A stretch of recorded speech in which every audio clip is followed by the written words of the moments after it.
is looking for the new European Scapeshift enabler. I'm guessing I can find it before them. Give me.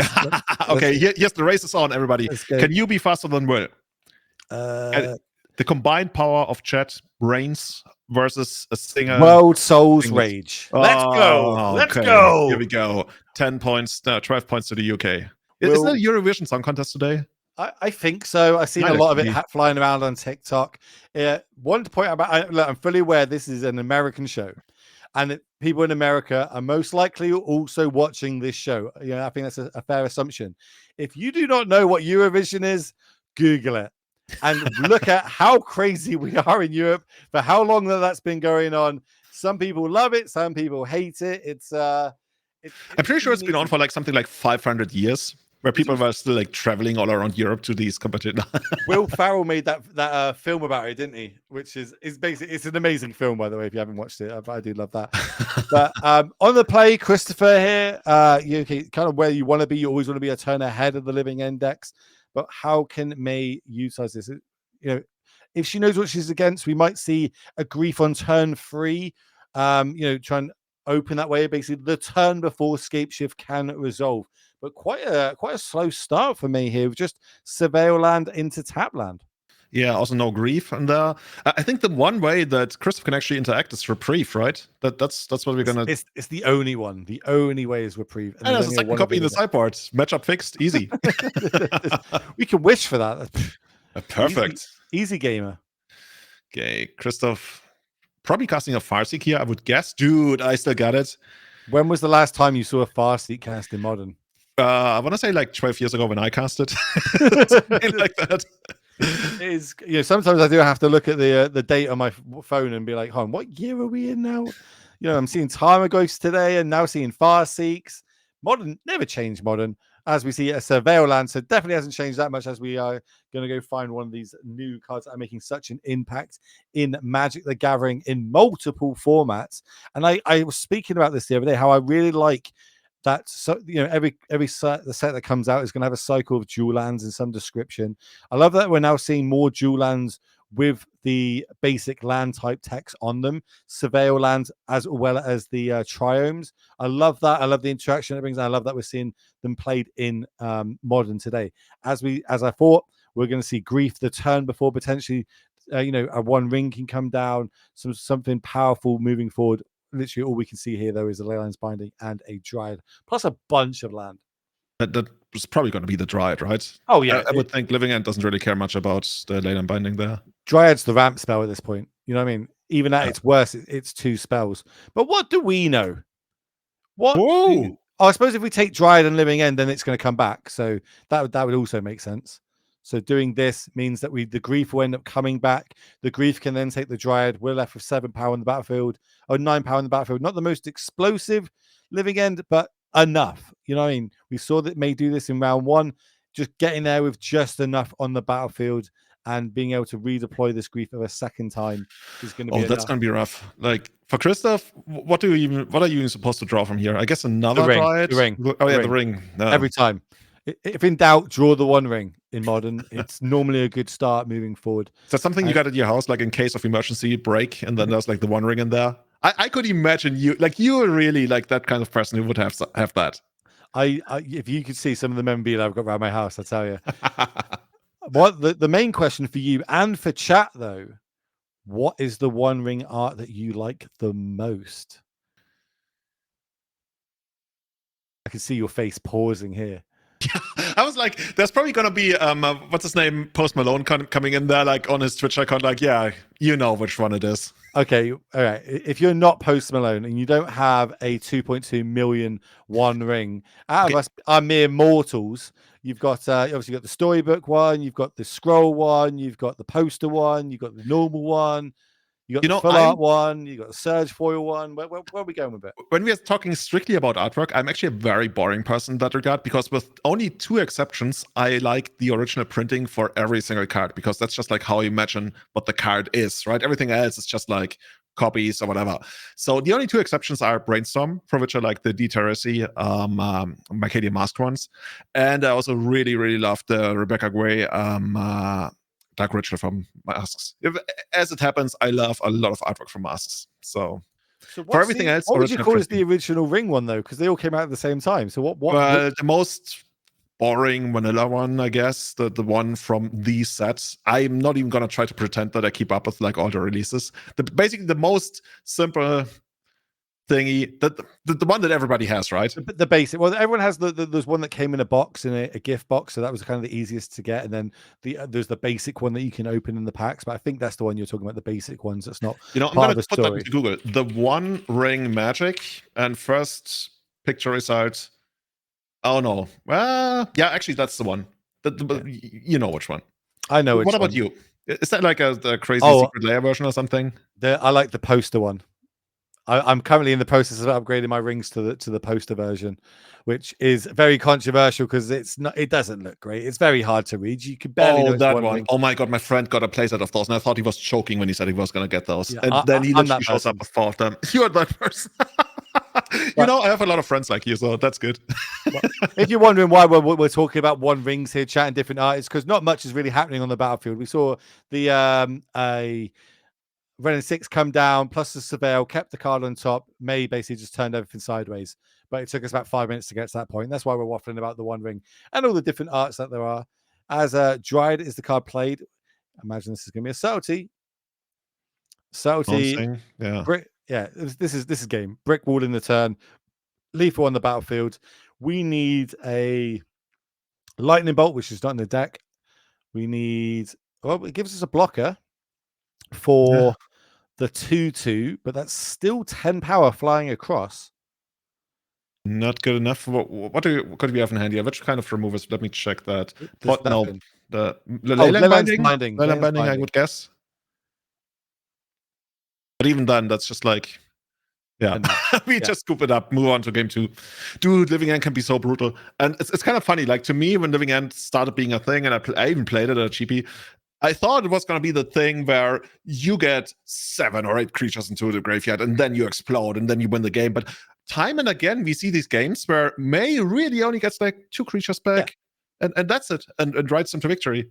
And I guess part of that is the idea that because you were able to use Grief early on, you really, really dismantle your opponent's capabilities early on, and then you just temper them out.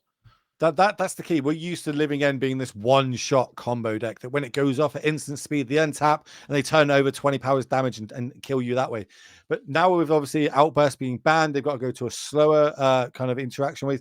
We know that this deck is basically lands, ways to ramp, and a few key spells, which means Grief is going to be a huge impact in this game. Like I said before we started, we saw it utilized there, but more importantly, it's May understanding when to fire off that Living End. We only got back 7 power, but 7 power plus a Grief effect means lethal over 2 turns, and she was able to utilize that, holding up the subtlety in hand as well, which means end of turn. Worst case, it's a free threat added to the battlefield. That extra bit of damage to be able to take down game number 1.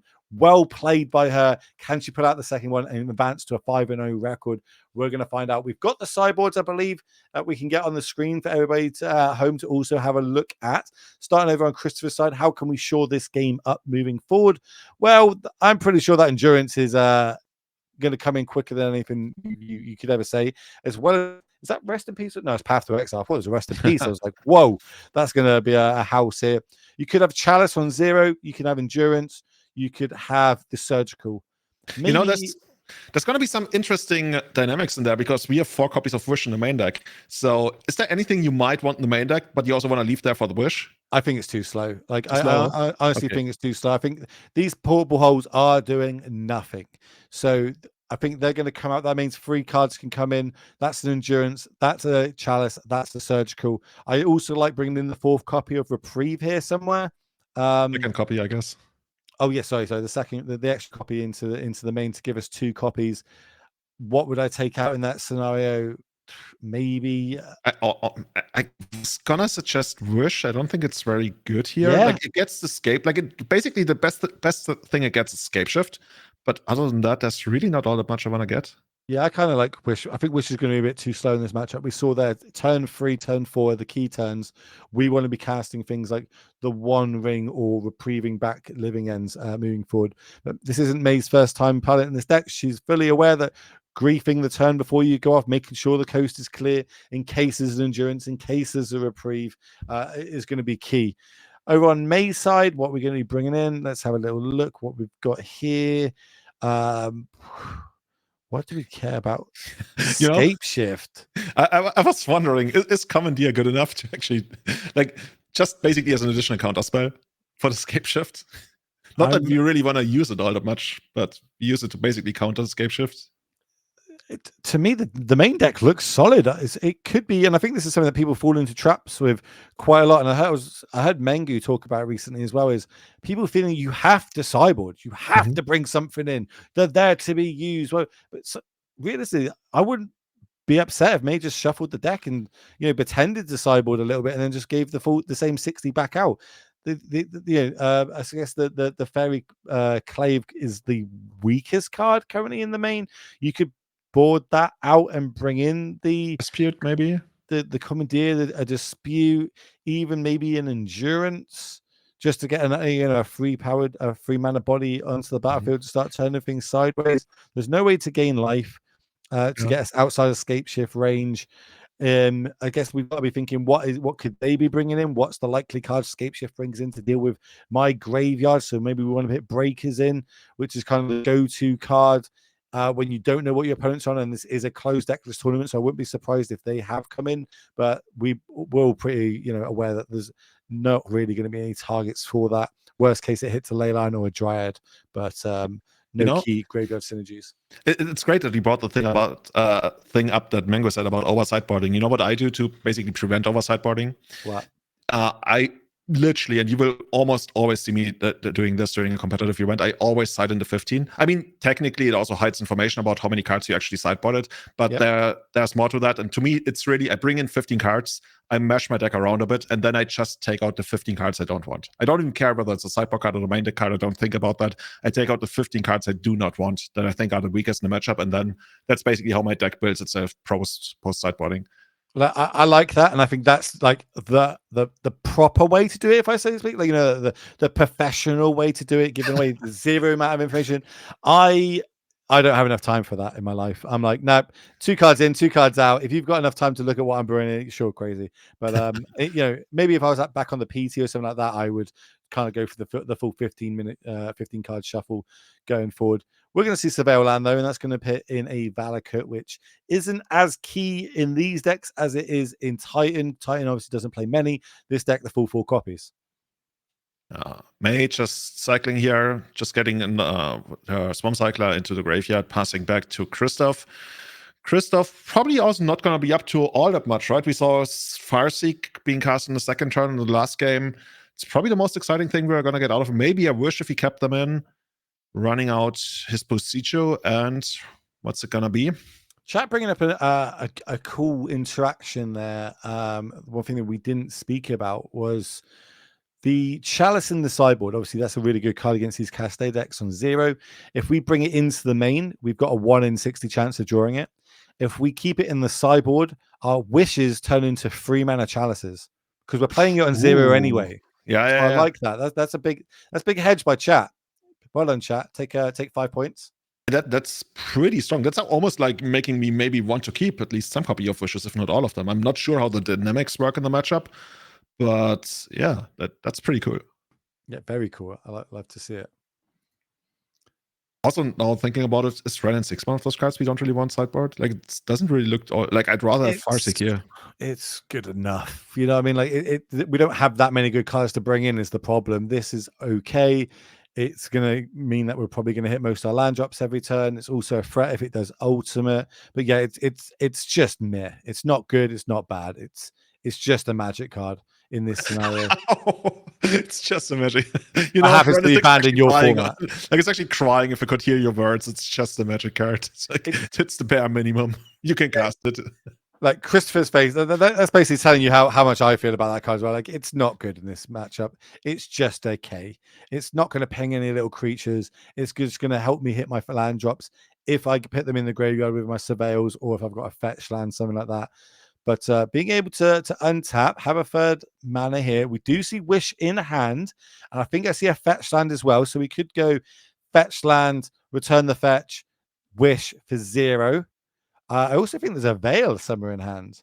Is it? Ooh, okay. So Christoph basically has to make a decision there, right? Do you want to keep up Vale? Which, Well, we honestly, can do that. We can do both. Oh no, we can't. I'm stupid. yeah, we're 1 man short of doing that. Yeah. But I guess that's what he's thinking about right now. And it looks like he's going to run out the fetch land there, which makes me think he wants to get that Chalice for 0 down. Did we see what May has in hand? Haven't had a good look at what May has in hand.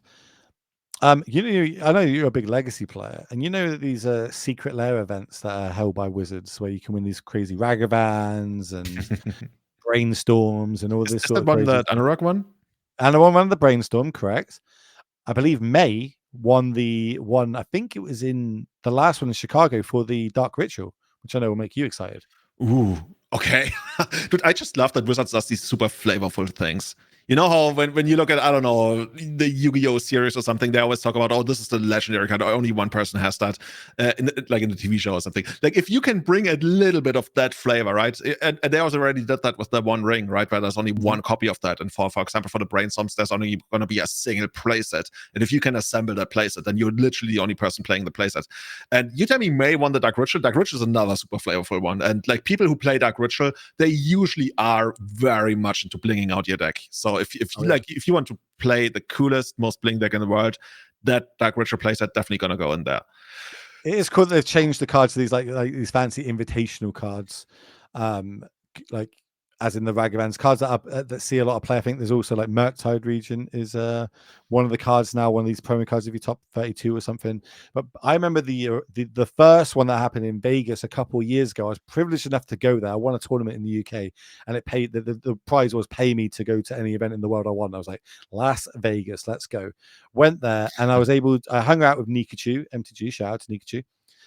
And he was able to top 8 that, but the top 8 was a beta draft. It was so cool to see. Everybody was wearing gloves and everything. Yeah. The judge was wearing gloves, opening it all up, and I think a Time Twister was the big value card that got opened in that. And again, we streamed it. So here comes. I saw that Anurag streamed that, right? I saw that one. Okay, Anurag streamed it, and I commentated on it. We're going to see Grief on the stack though into this Veil of Summer, which means if it resolves, I think there was a force negation for me. Could hard cast it, and next turn try and resolve a living end. But besides, might be the turn for it. Yeah. Trying to. I mean, you get the Grief back, right? And the Street Wraith. You get the Street Wraith, the Grief, and the Architects are for. Yeah, but the Architect can't target. It's a black and blue spell. So she can just manipulate the top of her own deck, top 3 cards, I guess. I mean, that's okay, I guess. Yeah. Interesting. I'm not sure. Like, it's interesting. Obviously, May is clearly a master of this archetype, and we're seeing this resolve. Does this mean that there's an endurance in hand for Christopher as well? No, I don't think there's much Christoph can actually do at that point here. So I'm saying in the English way of Christopher. Oh, surgical in hand. Yeah, it's still not that great. Like, you lose a card to life. I mean, you take out, I guess, the street. No, I would take out the menace creature. I guess it's really hard to say, honestly. Yeah, but I think I take out the Grief more just because I have all these cards. That's the last one I want to see again happen. Yeah, of course. It also takes a card from your hand. Makes sense. Now the jig's up for me, though. Knows that Chris knows that the force of negation is on the other side of the battlefield, as well as the subtlety plus blue cards. I love how chat is like, dude, I thought these Cascade decks were banned. No, just instant speedway of these Cascade decks. But that's also a meta game call. If everyone thinks these decks are gone, then no one's going to have sideboard cards for them. These cards are still really powerful, even at sorcery speed. You remember that even when we could cast at instant speed, we still had ways of casting at sorcery speed that was enough. So if you could turn up to a tournament when no one's expecting your deck, you can run the tables like we're seeing May do now, currently 4-0, currently a game up, and still in quite a good position to basically run away with this game. Yeah, May looking to establish like quite the powerful board, and I think Christoph is still pretty far away from mounting any kind of like potential Scapeshift. Like, if I remember correctly, you need like was it 7 or 8 lands for Scapeshift to be beaten from 20? 7 if your opponent's at 18 life or less. Yeah, but okay, so May down at 15. So you're saying 7 is the magic number, right?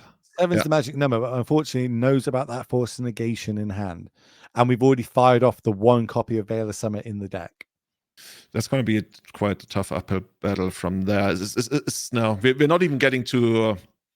I was going to say, are we going to eventually ultimate Renin 6 to be able to recast our Veil of Summer to Scapeshift? But I'm curious whether May will even like attack the Renin 6 or just go straight to Christoph's life total there. I'm not sure. I think I'd be going face. Yeah. But then I've not piloted this deck much. We definitely need to find ways to ramp. That's what we're missing here. Well, at the minute we're going one land a turn. That is not what our game plan is. That is not how we are going to win the game before turn 7. May is going to win long before that by just turning these creatures sideways. Currently 8 power on the battlefield, if I'm not correct. Yeah, 8 power. So potentially currently a 3-turn clock, but any fetch land will turn that into a 2-land clock. Dryad. Okay. I mean, that's step one. Well, do we want to use subtlety? Is the question here. Subtlety means that force in hand won't have a blue card to pitch for it this turn, but there is enough mana to hard cast it next turn. Oh, these are the tough decisions that we come here for. And there's just a bunch of land in hand plus wish. I mean, if you're in Christoph's spot and you're able to cast a spell that makes your opponent like think twice about what they're gonna do, at least you feel like, okay, maybe I can chain together a couple of those spells that my opponent really doesn't want to see to climb back into the game, and May decides, okay, you know what, gonna send that one back. I actually like that. I like this line from both players. I think May's worked out that I can hard cast this, pick you off the double land drop this turn, keep force negation that I can hard cast next turn for Scapeshift and wishes. Where Chris on this side is just like, okay, land drop, I'll replay it next turn. I'll get another land trigger next turn, which means these Valakuts are going to start being able to shoot down these creatures. Yeah. Makes sense. So we pick up the 4th land. Yeah. And now it's going to be, to be seen. Do we want to take out Renin 6? No, I think we're going straight to face, as you predicted, right? Yeah. 8 damage, take it, pass, land, pass, probably. Yeah. One thing, so if we can go Dryad here into start getting some triggers, yes, the Street Wraith has got 4 toughness, but Renin 6's ping ability would also be enough to finish one of these off. There could be another line that we're missing here. Obviously, wishes in hand can kind of make things slightly different moving forward. But that wish, I think it might be multiple wishes in hand, actually. Is there anything we could get here to kind of shore this up? Our sweepers don't do anything. We could go get a Path to Exile. I'm not huge on that. I think Dryad, turn everything into mountains, play double mountain, shoot some stuff down, hope to not die next turn, and then try and go for it. Also, remember, if this Renin 6 goes to 7 this turn and doesn't die next turn, the ultimate would give us that veil back from the graveyard. Okay, I mean, we probably are gonna need to get that veil back from the graveyard. It's like when I first proposed it sounded like this crazy idea, but as long as May is sitting on that Force of Negation, we will either need to find a second copy of Veil of Summer, which I believe we have in the sideboard. Maybe because I've kept it in the sideboard, so one of those wishes can eventually turn into one of. But first of all, the problem to be solved at hand are the creatures. We already take out the Architects of Will now. So we're going, we're going the fifth mountain, so to speak. Then the 6th mountain is going to do the lightning bolt effect. Then we're going to see this one do a lightning bolt effect plus the tick down from Ren. Interesting. I think I don't hate it, honestly. Everything's up. Chris knows about that force negation on the other side, because we've got double wish left in hand. We're almost happy if the first one goes because we know we've got a redundant copy. Yeah, I feel like not killing Renin 6 might have been a mistake. It's so easy for me to say at this point, right? May knows is like her stuff way better than I do, especially in this deck and the matchup. But it felt like Renin 6 being able to take out its Street Wraith as well basically reduced May's offense to nothing. This is where things get a little bit harder as well, remember? So there's no good way in Living End to kind of get back, generate card value here. It is just cycling our cards and then hard casting Living Ends and trying to rely on all the ETB effects moving forward. We're just going to... What are we representing here, though? Surely I was trying to figure this out. Yeah. Yeah, I think I would just block with a Dryad in this instance. Maybe we don't want this to go to the graveyard to stop future cascades like this. Dude, we keep falling for it time and again. Christoph's like, you keep that on the battlefield. But hold on, no. So if there's a land off the top, no, there's a land in the graveyard. That just means that there's no griefs coming back. So Chris basically just untaps wishes, finds Scapeshift wins. Do we already know that Maze still doesn't have like a second? No, she literally just ripped it and slammed it. Okay, yeah, just one card left. Then she's basically dead on board, right? Yeah. In hindsight, as long as there's enough mountains in the deck to be able to go off with Allocate. So the 6 lands currently, 7th land will be coming back off this running 6, no matter what, no matter how that May stacks this. 3 mana is used for the wish. As long as the Scapeshift still in the sideboard, we've got the 4 mana for the Scapeshift, and we'll be going to a game 3, I believe. I have been wrong before though, once or twice. But let's have a little look. Yeah, it was a land. Christoph knows exactly what he's supposed to do now. Oh, he drew the land is a mountain, so maybe that's what I was thinking. It's like there's 2 mountains in hand. How many mountains are in the deck? Let's have a little look. See, 1, 2, 3, 4, 5, 6, 7, 8, 9, 10, 11. It's only 11. And currently in the battlefield, we've got 1, 2, 3, 4, 5, 6. I think we might just have enough. Hold on, 6. Look, we'll let the players really close. So I'm not sure. Even Christoph's like quickly like doing the math, trying to figure this out. Now he's gonna cast the wish. We only need 5 triggers. Remember, we don't need the 6th trigger because of the because maybe in 15 life. There's a Scapeshift. Cast this. I wonder if this is going to be the kind of like Scapeshift where you wait for May to concede, and then if May doesn't concede, you concede. Well, all we need is 5 mountains to ETB, right? So as long as there's 5 mountains left in the deck, these will come in, and this will be the 15 points of damage that needs to go towards May face. No instant speed way of gaining life. 3, no way to counter it. 4. Where's the last 5. one going to be? 5. Okay. We're moving on to the 3rd game. Dude, this guy is exciting. There's no boring decks in the format, dude. No. That's just classic old school Magic there. I'm trying to think, what if May doesn't slam there? If she doesn't slam, she still has mana up for the Force of Negation. Problem is, there's a Dryad on the battlefield, plus Fetch Slam, plus running 6. So kind of forced into doing that Scapeshift turn that we, the Living End turn, that turn. Was really hoping that one of those last cards in hand wasn't Wish, especially as she was able to Fate seal the top 3 cards of the deck as well. So it was really depending on what was left in hand, but it was enough. It was double Wish, which means Scapeshift, which means going into a game 3. Love to see it.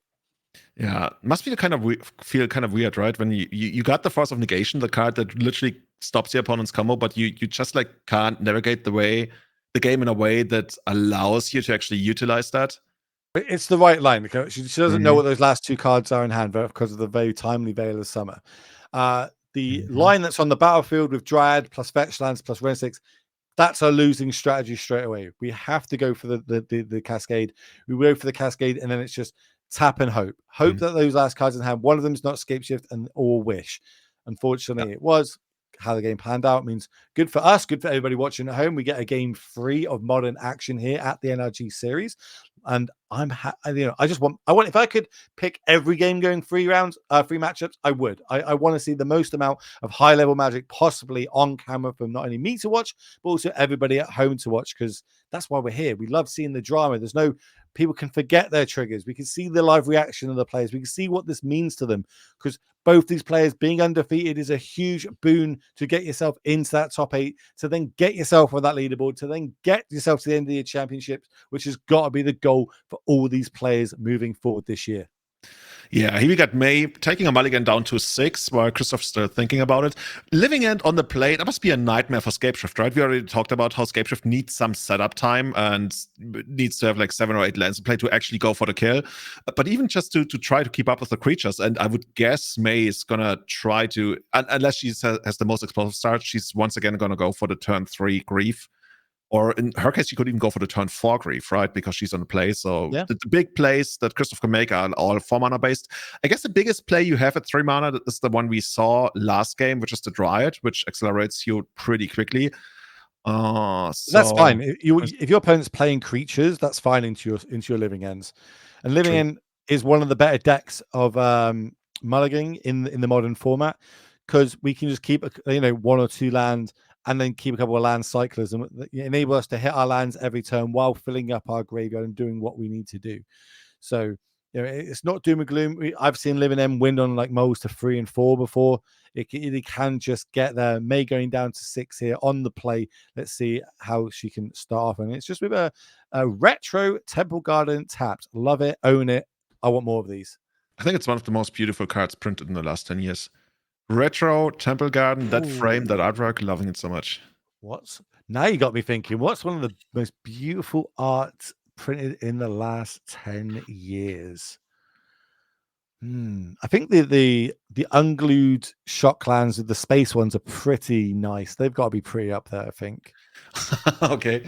No, dude, I just my dad just walked in and gave me the key to his car because we changed cars. I was like, what the fuck? I live alone. Like, okay. Anyway, getting surprised by your dad. I thought that was somebody like burglarizing my apartment. Sorry. What after the races, and I think no second land for May. That's pretty big if she wants to be able to take this game down. Just letting Chris kind of play multiple land. Now there's going to be 4 land up. That shock that fetch land is going to be a surveil land. Are we? Oh, we're going to discard. That's rough. That's like one of the ways one of the best ways for Christoph, right? To buy enough time to actually get to Scapeshift. Like, did you get a look at May's hand? Does she at least sit on Force of Negation or something? That's what I'm trying to figure out. I mean, like, why would we be keeping this hand that has got no cyclers, no griefs? It's got to be Force of Negations, because there's no subtleties, because subtlety did get fired off then for Dryad, which would have mean, at least 1 land would be less moving forward here. Maybe there are cyclers, but she doesn't have the kind of mana she needs to cycle them. Like Architect. Everything's 1 mana. Everything's 1 mana cycler. Yeah, but Architect is full, right? You need colored mana, if I remember correctly. Oh, because it's not a blue. Yeah, exactly. That's what I was thinking. Like, that's the one other thing that could be happening. Other than that, I would guess that she's sitting on like some number of Force of Negations. This is one of the ones. If we draw a land, we're rocking and rolling. But this land in particular, not great. So here comes the forces, which we imagine would be in there. We'd rather see our 1-rings. That's got to be exiled, just for the record. Force, then our wishes and our Scapeshifts. Do we have more land to play this turn? Looks like we do. That's the 5th land. 3, 4. That means these last cards in hand are not lands, because we were able to deploy a 6th land that last turn, I believe. That in itself has got to be scary, but May does find the 2nd land. Okay, now she's also going to have access to other colors. So in case she does have other kind of cyclers, she will be able to get them into the graveyard. I would guess she must have, like, I don't know, Shardless Agent, Ardent Plea in hand. Her hand looked like pretty weak, because of the lacking land, but she still kept it. She wasn't a mulligan to 6th, though, so maybe she kept her bottom. We see the Shardless Agent in hand. I can see multiple Shardless Agents and a Force of Negation, I think, as well. So keeping it on the strength of these. Seeing the wrong half of her deck, really needs to start putting creatures into the graveyard to get some sort of benefit from them. But upkeep, we're going to... What are we doing in the upkeep? Are we surveilling in the upkeep? Or end step, maybe? No. We're going to get an island while we're tapped out. Okay. And I was wondering, like, what's the line here? Because if we've got something to cycle, maybe we cycle it main phase in case we hit a grief and can start, at least cast a grief this turn. We are... Guess that's going to be Curator of Mysteries. I'm like looking at the cards we could cycle here. Yeah, that's Curator of Mysteries.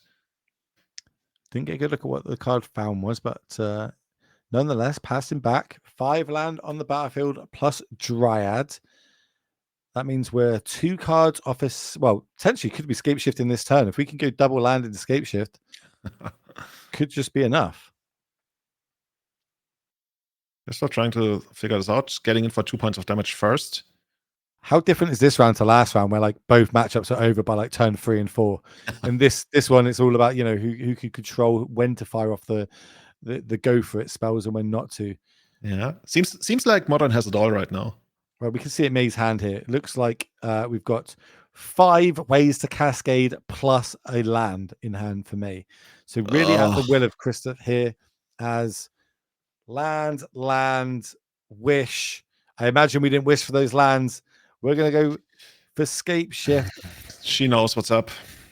You can see the sigh, and that's the Scapeshift for the win. Yeah, that's rough. Congratulations, though. Scapeshift moving to a 5-0. I would not have had that on my bingo card moving forward this round, but unfortunately for me, that mana not getting there, that mulligan, keeping a bit of a risky one on the strength of force negation and not being able to get there. So entertaining magic nonetheless, and more importantly, I think we're going to be able to get an interview in the booth for you also. If you've got any questions at home, you want to know about this Scapeshift lift, why we brought it, why there's portable holes in there, why the wish version, and why in this meta, let us know, back them in the chat, and we'll be able to ask those questions for you. Dude, you really want to know about those portable holes, right? So I think I average about 1.5 times always mentioning Dungeons and Dragons every time I'm in the booth, especially now that the set's been it has been printed. Normally it's to do with the creature lands that get animated, but portable hole, you're a D&D fellow enthusiast, you know about portable holes and how in every campaign you ever play in Dungeons and Dragons, you want a portable hole so you don't become encumbered. It is basically like a little hole that gets big that you throw your loot in, and then you can close it, and you're like, I'm not over encumbered. I'm just going to be running away with. I actually had this again story time while we get the winner in the booth. I had a dwarven berserker once as a character, but he had a side hustle of being a second-hand furniture salesman. So when we'd go into a dungeon and we'd kill everything, if there was like nice chairs and tables, I'd be taking the chairs and tables, put them in my portable hole, take it back, and he would actually have a second-hand furniture store that he would sell everything on. And and because he wasn't a thinker, he was just a dwarven berserker. Every time the party's like trying to decide what they would do, he would just put a chair out and sit there in this comfy chair, like, yeah, what are we doing? Just point and punch. That's what we're gonna do. It was awesome. I gotta play an AD&D campaign with you someday. Right? Seriously. I really want to do an MTG content creator like D&D session. I think it'd be really awesome to see. And you know how my first D&D session played out? It was actually the most embarrassing thing ever. Like, we played it out. We went through the dungeon. We managed to beat whatever the final boss was, and then we came to a chest. And then the dungeon master was like, "Oh, there's a strange sound coming from the chest, and like it's a demonish glow. You are not sure what you should do." We're like, "Okay, we're gonna leave the dungeon. We're not gonna open it." He was like, "No, guys, this is just like the payoff for all of this." We're like, "No, this is." We heard that your characters can permanently die. Like, just like, no, it's a scary relief. And yeah, that was my very first D&D session. They call it these days. Oh yeah, that's the thing though. Like, just D&D in general, it's normally like you're a DM and you point for everybody to go from point A to point B, but the party always goes to C, D, E, F, G, X, Z. So they never go the way they want, and that's what I love about it. And that's like some of the best memories I've literally got in my life is playing with my friends and playing Dungeons and Dragons. We are just still waiting to the winner to Chris to get into the booth so we can give them an interview. Of course, Scapeshift now going to 5-0. That's key in a 9-round tournament. We're basically halfway done and we're still undefeated. 2 more wins means that we can start going for that double ID, start locking ourselves in that top 8. But the problem is, don't try not to get that pressure. Try not to move forward as I see the headset going on, so we can move across to our interview. And Julian, you can fire off the first question in this one. Hey, Christoph, can you hear us? Yeah, hello. Awesome. Great job. We are really excited by your play out there. I was curious, what actually made you pick up Scapeshift in the first place? Because I don't think we see it a lot these days in Modern, do we? Well, we should see more of it. It's a pretty good deck. Best answer of the day thus far. No, seriously, like, is this something you've played ever since like Scapeshift was a thing, or did you pick it up recently? Yeah, it's been my pet deck for a while. Before the One Ring was printed, I played it sometimes, but then with the One Ring, it seemed like a very natural thing to do. Like, One Ring buys you time, draws you cards. You like all your cards because you need to hit land drops. So it seemed like it fit well in Scapeshift. And then I played it at Pro Tour Barcelona. And yeah, have like thought it's a good deck ever since then.